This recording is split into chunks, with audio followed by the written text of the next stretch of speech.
The Business Relationship Management Professional Foundation Course, Module 7, Powerful Communications. Lesson 1, Communication. Welcome to Module 7, Lesson 1. In this lesson, we'll be studying three aspects of powerful communications: the art of listening, the art of body language, and the art of emotional intelligence. I'll begin by considering the importance of communication for business relationship management. Okay, you've seen the diagram on your screen before.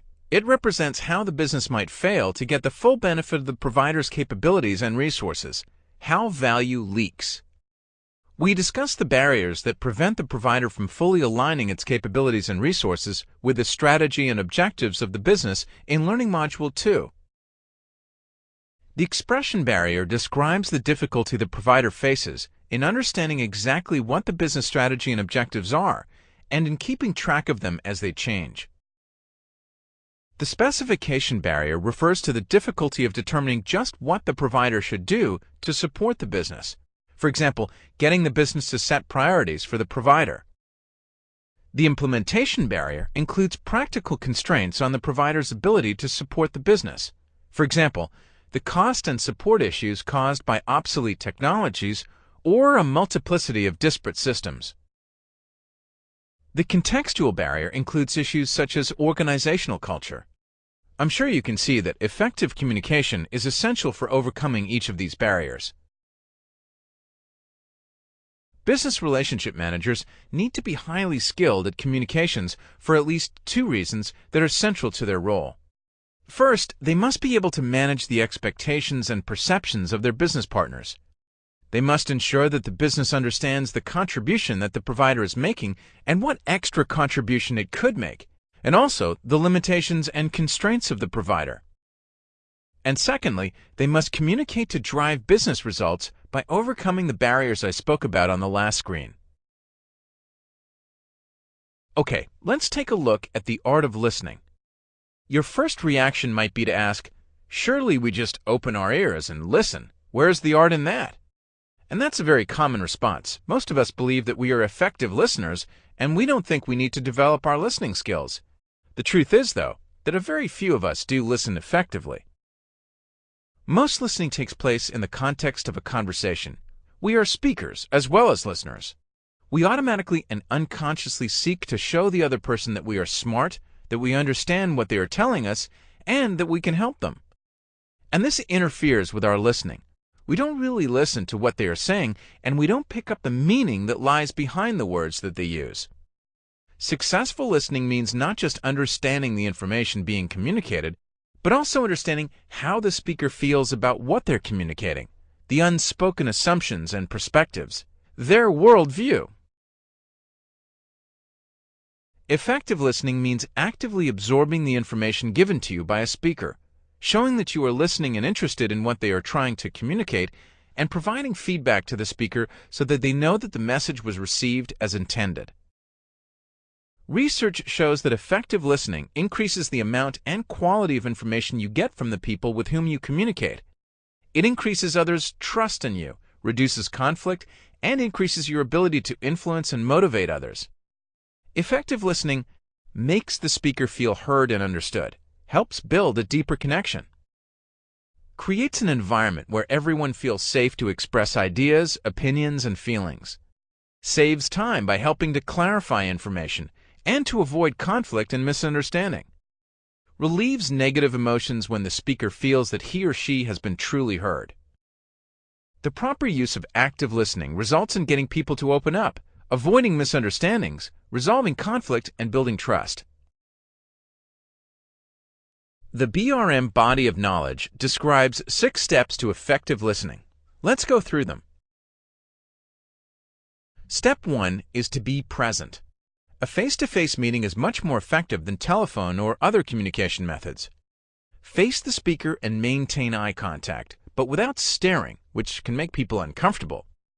If you can't be physically with them, it is even more important to be present. Give them your full attention. Don't be distracted or fall into the contemporary trap of multitasking. You may not have the chance to hear what they're trying to communicate again. Even worse, if they sense you are not really listening, you will erode trust and weaken the relationship irreparably. Relax and focus on the speaker. If you are physically present, show your attentiveness through your body language. Nod or use other gestures to encourage them to continue.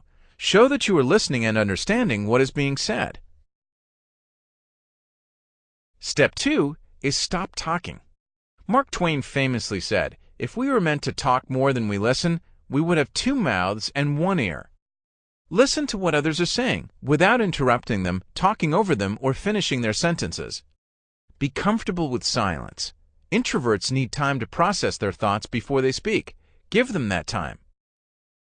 Extroverts tend to think out loud to process their thoughts.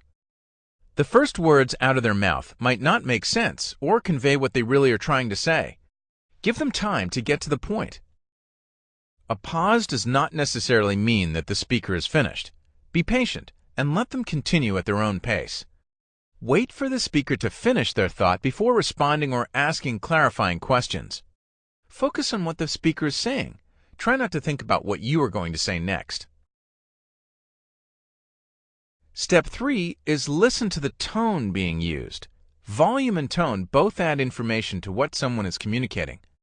Good speakers use volume and tone to shape what they are trying to say. Step 4 is validate understanding. If you are unsure what they are really saying, ask clarifying questions. If you think you've understood them, summarize back to them what you think you heard in your own words and ask them for confirmation. Step 5 is to empathize. Try to understand the other person's point of view and what they are feeling. Let go of preconceived ideas and have an open mind. If the speaker says something that you disagree with, wait and construct your response, but keep an open mind to the views and opinions of others. Always remember that your objective is to build your understanding, not to score points. And the last step, step 6, is listen for the ideas behind the words. What are they really trying to communicate and why? But don't jump to conclusions about that. Validate by asking questions or by communicating back in your own words what you think they really mean.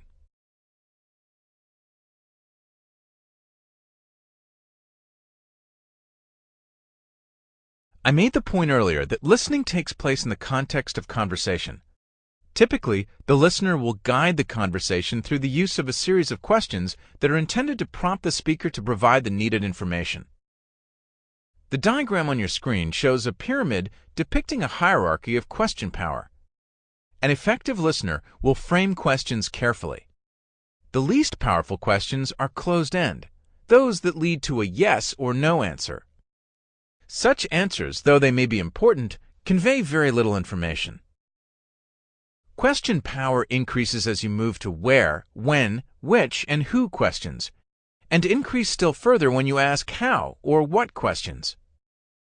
The most powerful question is why, a question that can be repeated to delve deeper into a subject and help to surface false assumptions, beliefs, and flawed conclusions. That's all I have to say about the art of effective listening. If you want to know more, you can go to the BRM body of knowledge or one of the many other sources of information about the barriers to effective listening and techniques for overcoming them. Our next topic is the art of body language. Communication is not just about the words used. It's also about the tone of voice and the way words are stressed, and it's about body language. We all make a lot of use of email for communication, but I'm sure that you know perfectly well what a poor tool it is for conveying anything other than the simplest message. Albert Mehrabian, a pioneer researcher of body language in the 1950s, found that the total impact of a message is 7% verbal, words only, 38% vocal, including tone of voice, inflection, and other sounds, 55% nonverbal, body language. Body language includes facial expressions, body movement, gestures, eye contact, posture, tone of voice, and even muscle tension and breathing. The sending and receiving of body language signals happens at both conscious and unconscious levels. Body language is an important component of communication. It encompasses how we position our bodies, our physical proximity to other people, facial expressions, eye movement and focus, how we touch ourselves and others, how our bodies connect with other objects, and unconscious bodily functions such as breathing, heartbeat, and perspiration. You need to be aware about what your nonverbal cues are saying, and be careful to ensure that your body language is consistent with and emphasizes the verbal message you are trying to convey. Equally, you need to be aware of what others' nonverbal cues are saying, how they shape what they are trying to communicate, or how they are reacting to what you are saying. You can enhance your ability to communicate effectively by using open body language. Don't cross your arms. Stand with an open stance. Sit on the edge of your seat. Maintain eye contact.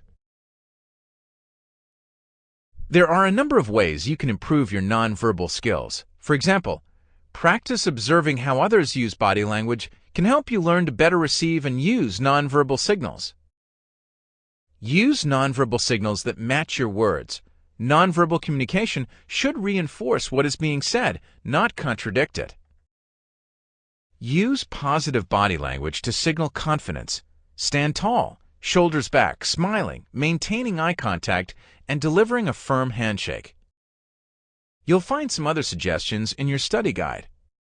That's all I have to say about the art of body language. Our next topic is the art of emotional intelligence. Emotional intelligence refers to the ability to discern one's own and other people's emotions, to discriminate between different emotions and label them appropriately, and to use emotional information to guide thinking and behavior. Some researchers suggest that emotional intelligence can be learned and strengthened, while others claim it is an inborn characteristic. There are a number of models of emotional intelligence. The one illustrated on your screen was developed by Bradbury and Greaves. It shows 4 skills that comprise emotional intelligence. Self-awareness is the ability to perceive your own emotions as they happen. Self-management is the ability to use your awareness of your emotions to direct your behavior. Social awareness is the ability to discern other people's emotions and understand what is going on. Relationship management is the ability to use your knowledge of your own and other people's emotions to manage your interactions. The first 2 skills are related to personal competence, and the second 2 are related to social competence.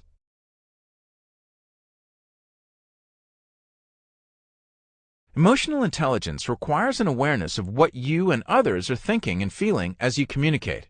For example, understand and empathize with what is really troubling other people. Communicate clearly and effectively, even when delivering negative messages. Your study guide contains some more examples. When we communicate, we infer things from the messages being conveyed.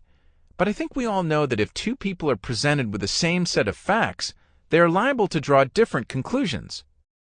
The ladder of inference, illustrated in the figure on your screen, is a way of understanding the thinking process we typically and subconsciously follow to get from facts to decisions and actions. The stages of inference are: I see reality and facts in observable data and through my own experiences. I filter the reality and facts to create a selected reality. I create an interpreted reality by adding my own meanings to the selected reality.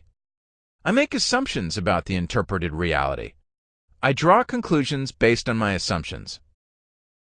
Over time, I adopt beliefs about the world around me. These beliefs impact what I observe. Step 1. How I select from what I observe. Step 2. And how I interpret these facts. The actions I take are based upon the beliefs I have adopted over time. It is no wonder that communication is so fraught with misunderstanding and false assumptions. The ladder of inference can be used to surface the indisputable facts, the belief systems through which we interpret those facts, and the assumptions we make by challenging ourselves and others to think through these questions. Are the conclusions valid? What assumptions are we making? Why are we making them, and are they valid? Why are we drawing these conclusions? Are our conclusions really based on all the facts? And why do we believe what we do? Okay, we're almost finished, but before I wrap up this lesson, here's a quiz to check out what you've learned.